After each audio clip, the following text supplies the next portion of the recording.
Welcome to next exam. आज है 20 जुलाई 2018 और 20 जुलाई 2018 से करंट अफेयर्स के जितने भी इंपॉर्टेंट क्वेश्चन बन सकते हैं सारे हम इस वीडियो में डिस्कस करेंगे।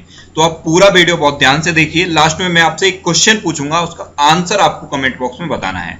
आज के इस वीडियो की पीडीएफ फाइल आप इस वीडियो के डिस्क्रिप्शन से डाउनलोड कर सकते हैं। पीडीएफ आप हमारे टेलीग्राम ग्रुप से भी डाउनलोड कर सकते हैं। टेलीग्राम ग्रुप पर आपको सारी पीडीएफ एक साथ मिल जाएंगी।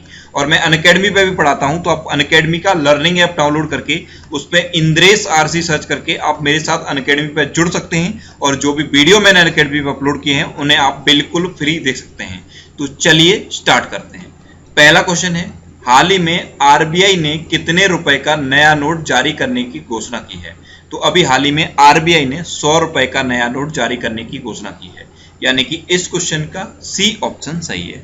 अब आरबीआई ने 100 रुपए का नया नोट जारी करने की घोषणा कर दी, तो आप देखिए ये है 100 रुपए का नया नोट।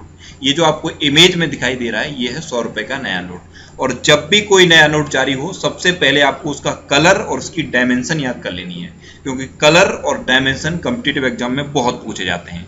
तो ये जो 100 रुपए का नया नोट आ रहा है इसका कलर है बैंगनी और इसकी डायमेंशन है 66 इंटू 142 mm। डायमेंशन यानी कि इसकी लंबाई और चौड़ाई आपको याद कर लेनी है। इसकी लंबाई है 142 mm और इसकी चौड़ाई है 66 mm। तो ये तो दो बेसिक क्वेश्चन आपको याद रखने ही है। इसके अलावा भी कई क्वेश्चन कॉम्पिटिटिव एग्जाम में पूछे जाते हैं। तो ये जो आपको इमेज दिख रहा है ये इस नोट का फ्रंट व्यू है। फ्रंट व्यू से क्या क्या क्वेश्चन बन सकते हैं? एक तो इसमें जो 100 लिखा हुआ है वो देवनागरी में लिखा हुआ है, ये भी क्वेश्चन पूछा जाता है। दूसरा क्वेश्चन गांधी जी की इमेज से बन सकता है। इसमें गांधी जी की इमेज मिडिल में पहुंच गई है। पहले क्या था, जो भी नोट आते थे उसमें गांधी जी की इमेज साइड में हुआ करती थी, लेकिन अब जो नई सीरीज के नोट आ रहे हैं सब में गांधी जी की इमेज मिडिल में है। और तीसरा इंपॉर्टेंट क्वेश्चन ये बन सकता है कि इसमें जो अशोक स्तंभ है वो किधर की साइड है। ये क्वेश्चन कई बार पूछा गया है और सबसे ज्यादा गलत होता है। अशोक स्तंभ इसमें राइट हैंड साइड में, जो आपको नीचे छोटा सा दिख रहा है अशोक स्तंभ, ये इसमें राइट हैंड साइड में है, ये आपको याद रखना है। और चौथा क्वेश्चन इसके सिक्योरिटी थ्रेड से बनेगा। सिक्योरिटी थ्रेड वाला क्वेश्चन इंटरव्यू में बहुत पूछा जाता है। आपने देखा होगा सिक्योरिटी थ्रेड पे आरबीआई, भारत और इंडिया छोटे छोटे में लिखा होता है, लेकिन इंटरव्यू में क्वेश्चन ये पूछा जाता है कि जब आप सिक्योरिटी थ्रेड को मोड़ते हैं तो उसका कलर कैसा हो जाता है। जनरली सिक्योरिटी थ्रेड का रंग होता है ग्रीन, लेकिन जब आप नोट को थोड़ा सा मोड़ेंगे तो उसका कलर हो जाता है ब्लू। ये आप याद रखिए, ये कॉम्पिटिटिव एग्जाम में क्वेश्चन बहुत पूछा जाता है। तो फ्रंट साइड से इतने क्वेश्चन बन सकते हैं। अब देखो इस नोट का बैक साइड, ये जो आपको इमेज में दिख रहा है ये है इस नोट का बैक साइड। बैक साइड में ये जो आपको इमेज बनी दिखाई दे रही है ये 100% आपको किसी न किसी कॉम्पिटिटिव एग्जाम में पूछा जाएगा, क्योंकि जब 50 का नोट आया था तो उस पर हम्पी के रथ की इमेज बनी हुई थी।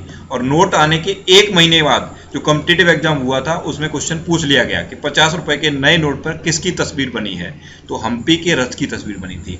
अब ये 100 रुपए का नया नोट आया है, इस पर बीबी के माओ की तस्वीर बनी है। अब ये बीबी का माओ क्या है आपके माइंड में जरूर आ रहा होगा। तो ये गुजरात के पाटण जिले का एक सीढ़ीदार कुआं है। कुआं आपने देखे होंगे, तो गुजरात के पाटण जिले का एक सीढ़ीदार कुआं है। 2014 में यूनेस्को ने इसे वर्ल्ड हेरिटेज साइट डिक्लेयर किया था। अब ये नोट पर भी आ गया है, तो 100% ये क्वेश्चन आपसे पूछा जाएगा। आगे आने टाइम में जो भी कॉम्पिटिटिव एग्जाम होगा आपसे ये क्वेश्चन जरूर पूछा जाएगा। तो ये आप याद रखना, ये है बीबी का माओ। इसमें जो आपको स्वच्छ भारत का लोगो बना दिख रहा है ये भी इस नोट पर किस साइड बना हुआ है, ये लेफ्ट हैंड साइड पे बना हुआ है। और स्वच्छ भारत अभियान का लोगो भी बना है और नारा भी लिखा है। नारा क्या है, एक कदम स्वच्छता की ओर। और नोट को जारी करने का सन भी इसमें लिखा हुआ है बैक साइड में। बैक साइड में क्या लिखा है, नोट को जारी करने का सन। तो इस नोट से इतने क्वेश्चन आपके कॉम्पिटिटिव एग्जाम में बन सकते हैं। अब ये घोषणा की है आरबीआई ने। अब आरबीआई ने घोषणा की है तो आरबीआई के बारे में आपको कई बार बता चुका हूं। अगर आपको याद हो गया है तो आप मेरे साथ साथ बोलिए। आरबीआई की स्थापना हुई थी 1 अप्रैल 1935 को। आरबीआई का हेडक्वार्टर है मुंबई में। और आरबीआई के प्रेजेंट टाइम पे गवर्नर कौन है, उर्जित आर पटेल। और जब क्वेश्चन थोड़ा सा घुमाना होता है एग्जामिनर को तो वो पूछ लेता है कि उर्जित आर पटेल कौन से नंबर के गवर्नर हैं, तो 24वें नंबर के गवर्नर हैं उर्जित आर पटेल। ये भी आपको याद रखना है। तो इस क्वेश्चन से आपको इतनी जानकारी मिल जाती है। कल के वीडियो का हमने टारगेट रखा था 19,000 लाइक का, आपने वो टारगेट पूरा किया। आज के इस वीडियो का हम टारगेट रखते हैं 20,000 लाइक का। अगर आपको ये वीडियो अच्छा लगता है तो इसे आप लाइक जरूर किया करो। पहले आप इस वीडियो को देखिए, अगर ये वीडियो आपको अच्छा लगे तो इसे लाइक जरूर करना। और लाइक करने के बाद आपके पास जो भी स्टडी रिलेटेड व्हाट्सएप और फेसबुक ग्रुप हैं उनमें इस वीडियो को शेयर जरूर कर देना। नेक्स्ट क्वेश्चन है, हाल ही में कैबिनेट ने RAPC पर किन राष्ट्रों के बीच समझौता ज्ञापन पर हस्ताक्षर के लिए मंजूरी दी है? तो ये कैबिनेट ने ब्रिक्स के साथ मंजूरी दी है, यानी कि इस क्वेश्चन का ए ऑप्शन सही है। अब यहाँ पे ये जो टर्म आया है RAPC, इसकी फुल फॉर्म क्या होती है? इसकी फुल फॉर्म होती है रीजनल एविएशन पार्टनरशिप कोऑपरेशन। अब ये समझौता ज्ञापन है ब्रिक्स के साथ, तो ब्रिक्स के बारे में मैं आपको बता देता हूँ। ब्रिक्स की फुल फॉर्म होती है B for Brazil, R for Russia, I for India, C for China और S for South Africa. Brazil, Russia, India, China और साउथ अफ्रीका। ब्रिक्स की स्थापना हुई थी 2006 में, लेकिन यहाँ पे आपको ये याद रखना है कि जब ब्रिक्स की स्थापना हुई उस टाइम साउथ अफ्रीका इसके साथ नहीं जुड़ा था। साउथ अफ्रीका कब जुड़ा, ये क्वेश्चन बहुत पूछा जाता है और सबसे ज़्यादा गलत होता है। स्टूडेंट 2006 पे टिक कर देते हैं क्योंकि ब्रिक्स की स्थापना 2006 में हुई थी, लेकिन यहाँ पे आपको ये याद रखना है साउथ अफ्रीका 2010 में जुड़ा। क्या साउथ अफ्रीका 2010 में जुड़ा और ब्रिक्स की स्थापना 2006 में हुई, ये बिल्कुल क्लियर आप याद कर लीजिए। अब मैंने इस क्वेश्चन के ऑप्शन कुछ ऐसे लिखने की कोशिश की है कि ऑप्शन से भी आपको कुछ जानकारी मिल जाए। एक ऑप्शन लिखा है सार्क। सार्क की फुल फॉर्म क्या होती है? South Asian association of regional corporation. SAARC की स्थापना कब हुई थी? तो सार्क की स्थापना हुई थी 1985 में। और सार्क की स्थापना कहाँ हुई थी, ये ज़्यादा इंपॉर्टेंट है। तो सार्क की स्थापना हुई थी ढाका में, बांग्लादेश की राजधानी ढाका में। अब मैंने ये क्यों कहा कि ये ज़्यादा इंपॉर्टेंट है, वो मैं आपको अभी बताता हूँ। क्योंकि सार्क का हेडक्वार्टर है नेपाल की राजधानी काठमांडू में, तो इसमें कन्फ्यूजन हो जाता है कि स्थापना कहाँ हुई और हेडक्वार्टर कहाँ है। तो ये दोनों आपको याद रखने हैं। सार्क की स्थापना हुई थी बांग्लादेश की राजधानी ढाका में, लेकिन सार्क का हेडक्वार्टर है नेपाल की राजधानी काठमांडू में। अब एक ऑप्शन ये लिखा है आसियान। आसियान की फुल फॉर्म क्या होती है? आसियान की फुल फॉर्म होती है association of south east Asian nation. और आसियान की स्थापना कब हुई थी? तो आसियान की स्थापना हुई थी 1967 में और आसियान का हेडक्वार्टर है इंडोनेशिया की राजधानी जकार्ता में। तो इस क्वेश्चन से आपको इतनी जानकारी मिल जाती है। चलते हैं नेक्स्ट क्वेश्चन पे। नेक्स्ट क्वेश्चन है, हाल ही में दिल्ली वार्ता के 10वें संस्करण की शुरुआत किसने की है? तो अभी हाल ही में दिल्ली वार्ता के 10वें संस्करण की शुरुआत की है हमारी विदेश मंत्री सुषमा स्वराज ने, यानी कि इस क्वेश्चन का बी ऑप्शन सही है। अब ये दिल्ली वार्ता क्या है?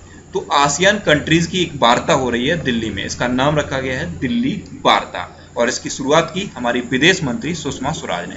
अच्छा, यहाँ पे विदेश मंत्री सुषमा स्वराज का नाम आया है तो एक क्वेश्चन मैंने आपको बताया था, दुनिया में जितनी भी फीमेल पॉलिटिशियन हैं उनमें सबसे ज़्यादा ट्विटर पर फॉलो की जाने वाली सुषमा स्वराज है। ये आप याद रखना, सुषमा स्वराज का नाम आया है इसलिए मैंने आपको बता दिया।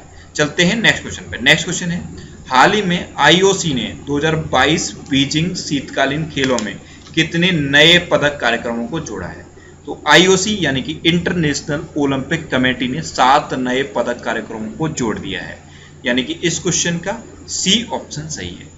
नेक्स्ट जो 3 ओलंपिक होने हैं और वो कहाँ कहाँ होने हैं वो आपको याद रखिए। 2020 का ओलंपिक होना है टोक्यो में, 2022 का ओलंपिक होना है चाइना की राजधानी बीजिंग में और 2024 का ओलंपिक होना है फ्रांस की राजधानी पेरिस में। तो ये तीनों का कार्यक्रम जारी हो चुका है, तीनों को आपको याद रखना है। 20 का कहाँ पे है? जापान की राजधानी टोक्यो में। 22 का कहाँ है? चाइना की राजधानी बीजिंग में। और 24 का कहाँ है? फ्रांस की राजधानी पेरिस में। और इनमें 7 नए पदक कार्यक्रमों को जोड़ दिया है IOC ने। तो IOC की फुल फॉर्म मैंने आपको बता दी, इंटरनेशनल ओलंपिक कमेटी। इसकी स्थापना कब हुई थी? इसकी स्थापना हुई थी 1894 में और इसका हेडक्वार्टर है लुसाने में। कहाँ पे? लुसाने। स्पेलिंग में बोल रहा हूँ, आप नोट कर सकते हो, LAUSANE लुसाने। और लुसाने कहाँ पे है? यह है स्विट्जरलैंड में। तो इस क्वेश्चन से आपको इतनी जानकारी मिल जाती है। चलते हैं नेक्स्ट क्वेश्चन पे। नेक्स्ट क्वेश्चन है, हाल ही में वित्तीय साक्षरता पर किसानों को शिक्षित करने के लिए किस बैंक ने किसान मेला आयोजित करने का निर्णय लिया है? तो ये निर्णय लिया है SBI ने, यानी कि स्टेट बैंक ऑफ इंडिया ने। तो इस क्वेश्चन का ए ऑप्शन सही है। अब ये निर्णय SBI ने लिया है तो SBI के बारे में आपको बता देता हूँ। SBI की स्थापना हुई थी 1 जुलाई 1955 को। इसका हेडक्वार्टर है मुंबई में। और सबसे इंपॉर्टेंट क्वेश्चन जो SBI से पूछा जाता है कि SBI के प्रेजेंट टाइम के प्रेसिडेंट कौन है? तो प्रेजेंट टाइम पे SBI के अध्यक्ष हैं रजनीश कुमार, ये आप याद रखना। नेक्स्ट क्वेश्चन है, हाल ही में किसने 5 PSB में 11,336 करोड़ रुपए के निवेश को मंजूरी दी है? तो ये मंजूरी दी है वित्त मंत्रालय ने, यानी कि इस क्वेश्चन का सी ऑप्शन सही है। अब वित्त मंत्रालय का नाम आया तो आपको पता होना चाहिए प्रेजेंट टाइम पे वित्त मंत्री कौन है। प्रेजेंट टाइम पे वित्त मंत्री हैं पीयूष गोयल। पहले वित्त मंत्री कौन थे? अरुण जेटली, लेकिन उनकी तबीयत खराब है, इसीलिए वित्त मंत्रालय का अतिरिक्त प्रभार है पीयूष गोयल जी के पास। अब यहाँ पे मैंने जो पीएसबी को सर्कल किया हो, इसकी फुल फॉर्म आपको पता होनी चाहिए। पीएसबी की फुल फॉर्म क्या है? Public sector bank. हाल ही में 5 पीएसबी में 11,336 करोड़ के निवेश को मंजूरी दी है वित्त मंत्रालय ने। अच्छा, ये 5 पीएसबी कौन कौन से हैं ये भी आपको पता होना चाहिए। तो ये 5 पब्लिक सेक्टर बैंक हैं: Punjab national bank, Allahabad bank, Andhra bank, Indian overseas bank और कॉरपोरेशन बैंक। ये पांचों बैंक के नाम भी आपको याद होने चाहिए। चलते हैं नेक्स्ट क्वेश्चन पे। नेक्स्ट क्वेश्चन है, हाल ही में किस बैंक ने अपनी पहली महिला शाखा का उद्घाटन किया है? तो ये उद्घाटन किया है जम्मू कश्मीर बैंक ने, यानी कि इस क्वेश्चन का डी ऑप्शन सही है। अब ये उद्घाटन जम्मू कश्मीर बैंक ने किया है, तो जम्मू कश्मीर बैंक के बारे में आपको बता देता हूँ। जम्मू कश्मीर बैंक की स्थापना हुई थी 1938 में। इसका हेडक्वार्टर है श्रीनगर में और इसके प्रेजेंट टाइम पे सीईओ हैं परवेज अहमद। कौन है? परवेज अहमद। तो इतना आपको जम्मू कश्मीर बैंक के बारे में भी पता होना चाहिए। चलते हैं नेक्स्ट क्वेश्चन पे। नेक्स्ट क्वेश्चन है, हाल ही में किस बैंक ने अपना वाणिज्यिक संचालन शुरू किया है? तो ये शुरू किया है जन स्मॉल फाइनेंस बैंक ने, यानी कि इस क्वेश्चन का बी ऑप्शन सही है। वाणिज्यिक संचालन का मतलब क्या होता है? तो वाणिज्यिक संचालन का मतलब है कॉरपोरेशन संचालन। कॉरपोरेट बैंक की तरह काम करेगा आप जन स्मॉल फाइनेंस बैंक। तो इसके बारे में भी मैं आपको बता देता हूँ। जन स्मॉल फाइनेंस बैंक का हेडक्वार्टर है बेंगलुरु में और इसके प्रेजेंट टाइम पे एमडी एंड सीईओ हैं अजय कमल। कौन है? अजय कमल। तो इस क्वेश्चन से आपको इतनी जानकारी मिल जाती है। चलते हैं नेक्स्ट क्वेश्चन पे। नेक्स्ट क्वेश्चन है, यूरोपीय यूनियन ने हाल ही में किस सर्च इंजन पर $5 बिलियन का जुर्माना लगाए जाने की घोषणा की है? तो यूरोपीय यूनियन ने अभी गूगल पर $5 बिलियन का जुर्माना लगाया है, यानी कि इस क्वेश्चन का डी ऑप्शन सही है। अच्छा, ये जुर्माना लगाया क्यों है?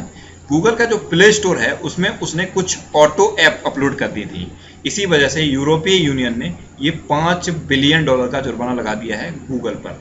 कल एक स्टूडेंट ने क्वेश्चन पूछा था कि सर यूरोपीय यूनियन में कितनी कंट्री हैं?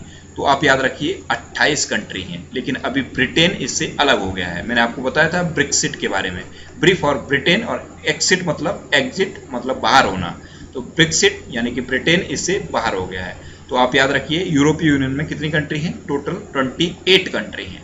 नेक्स्ट क्वेश्चन है, हाल ही में केंद्र सरकार ने उत्तर प्रदेश के किस जिले में मेडिकल कॉलेज की स्थापना करने की स्वीकृति प्रदान की है? तो ये स्वीकृति प्रदान की है देवरिया डिस्ट्रिक्ट में, यानी कि इस क्वेश्चन का ए ऑप्शन सही है। सेंट्रल गवर्नमेंट ने यूपी के देवरिया डिस्ट्रिक्ट में मेडिकल कॉलेज स्थापित करने की स्वीकृति प्रदान कर दी है। अब ये मेडिकल कॉलेज बनेगा यूपी के देवरिया जिले में। तो यूपी के बारे में आपको बता देता हूँ। पहले आप मैप में देखिए, ये है यूपी। ये जो आपको मैप में दिखाई दे रहा है ये है उत्तर प्रदेश। उत्तर प्रदेश की कैपिटल है लखनऊ। उत्तर प्रदेश के प्रेजेंट टाइम पे चीफ मिनिस्टर हैं योगी आदित्यनाथ और उत्तर प्रदेश के प्रेजेंट टाइम पे गवर्नर हैं राम नायक। अब उत्तर प्रदेश से और कुछ इंपॉर्टेंट क्वेश्चन बनते हैं, वो भी मैं आपको बता देता हूँ। उत्तर प्रदेश का राजकीय पुष्प क्या है? ये क्वेश्चन बहुत पूछा जाता है। तो उत्तर प्रदेश का राजकीय पुष्प है पलाश। उत्तर प्रदेश का राजकीय पशु है बारहसिंगा और उत्तर प्रदेश का राजकीय वृक्ष है अशोक। तो ये भी आपको उत्तर प्रदेश के बारे में पता होना चाहिए। चलते हैं नेक्स्ट क्वेश्चन पे। नेक्स्ट क्वेश्चन है, हाल ही में किस देश ने 2 साल बाद आपातकाल हटाए जाने की घोषणा की है? तो ये घोषणा की है तुर्की ने, यानी कि इस क्वेश्चन का बी ऑप्शन सही है। तुर्की को हिंदी में तुर्की लिखा जाता है और इंग्लिश में टर्की लिखा जाता है। तो टर्की ने 2 साल बाद आपातकाल हटाए जाने की घोषणा की है। अब ये घोषणा टर्की ने की है, तो आप मैप में देख लीजिए, ये है टर्की। टर्की की कैपिटल है अंकारा। टर्की की करेंसी है टर्किश लीरा और टर्की के प्रेजेंट टाइम पे प्रेसिडेंट है तैयब एर्डोगन। स्पेलिंग में बोल रहा हूँ, आप नोट कर सकते हो। TAYYIP Tayyip EDROGAN Tayyip Erdogan, ये है टर्की के प्रेजेंट टाइम पे प्रेसिडेंट। अब यहाँ पे आपातकाल की बात आई है तो मेरे माइंड में 3 क्वेश्चन आ रहे हैं और तीनों आपको याद होने चाहिए। इंडिया में कितने प्रकार का आपातकाल है? इंडिया में 3 प्रकार का आपातकाल है, 352, 356 और 360। अनुच्छेद 352 क्या है? राष्ट्रीय आपातकाल। अनुच्छेद 356 क्या है? जो राज्य में आपातकाल लगता है वो है। और अनुच्छेद 360 क्या है? वित्तीय आपातकाल। तो ये 3 प्रकार के आपातकाल हैं अपने इंडिया में, तीनों आपको याद होने चाहिए। नेक्स्ट क्वेश्चन है, सुप्रीम कोर्ट ने दक्षिण भारत के किस मंदिर में महिलाओं को प्रवेश और पूजा करने को उनका अधिकार बताया है? तो ये दक्षिण भारत का एक मंदिर है सबरीमाला मंदिर, यानी कि इस क्वेश्चन का ए ऑप्शन सही है। अब आपके माइंड में आ रहा होगा कि ये सबरीमाला मंदिर दक्षिण भारत में है कहाँ पे? तो ये है केरल में। ये जो आपको इमेज में दिखाई दे रहा है यही है सबरीमाला मंदिर, और इसमें महिलाओं को प्रवेश और पूजा उनका हक बताया है सुप्रीम कोर्ट ने। अब ये केरल में है, तो आप मैप में देखिए, ये है केरल। केरल की कैपिटल है तिरुवनंतपुरम। केरल के प्रेजेंट टाइम पे चीफ मिनिस्टर हैं पिनरई विजयन, और केरल के प्रेजेंट टाइम पे गवर्नर हैं पी सदाशिव। तो इतना आपको केरल के बारे में पता होना चाहिए। अब लास्ट वीडियो के क्वेश्चन का आंसर। लास्ट वीडियो में मैंने आपसे क्वेश्चन पूछा था कि हाल ही में पौधागिरी अभियान किस राज्य के मुख्यमंत्री ने शुरू किया है, तो ये हरियाणा के मुख्यमंत्री ने शुरू किया, यानी कि इस क्वेश्चन का बी ऑप्शन सही था। और लगभग सभी स्टूडेंट ने इसका आंसर सही दिया है, और मोस्टली स्टूडेंट ने इसके बारे में डिटेल में लिखा है।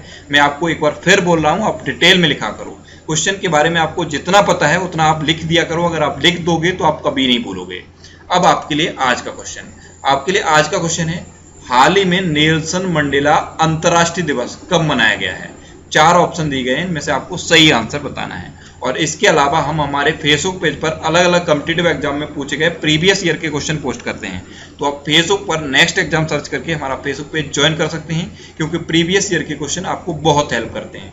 जो भी क्वेश्चन मैं आपसे पूछता हूं उसका आंसर आप जरूर दिया करो। अगर आपको कोई भी डाउट होता है, अपने करियर से रिलेटेड भी अगर आपको कोई प्रॉब्लम है, तो आप इंस्टाग्राम पे इंद्रेश आरसी INDRESHRC इंस्टाग्राम पे इंद्रेश आरसी सर्च करके आप मेरे साथ जुड़ सकते हो, और कोई भी डाउट, कोई भी confusion without any agitation discuss कर सकते हो। आज के वीडियो का टारगेट आप याद रखना, आज के वीडियो का टारगेट है 20,000 लाइक का। अगर ये वीडियो आपको अच्छा लगा है तो इसे लाइक जरूर करना, और लाइक करने के बाद आपके पास जो भी स्टडी रिलेटेड व्हाट्सएप और फेसबुक ग्रुप है उनमें इस वीडियो को शेयर जरूर कर देना। तो ये था आज का हमारा करंट अफेयर्स का वीडियो। आपको ये वीडियो कैसा लगा प्लीज कमेंट बॉक्स में जरूर बताना। अगर ये वीडियो आपको अच्छा लगा है तब आप इसे लाइक और शेयर जरूर करना, और अगर अभी तक आपने हमारे इस चैनल को सब्सक्राइब नहीं किया है तो इसे आप सब्सक्राइब जरूर कर लीजिए। आपको इस चैनल से निश्चित ही मदद मिलेगी।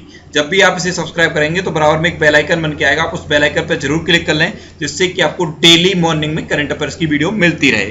Thanks for watching, have an awesome day.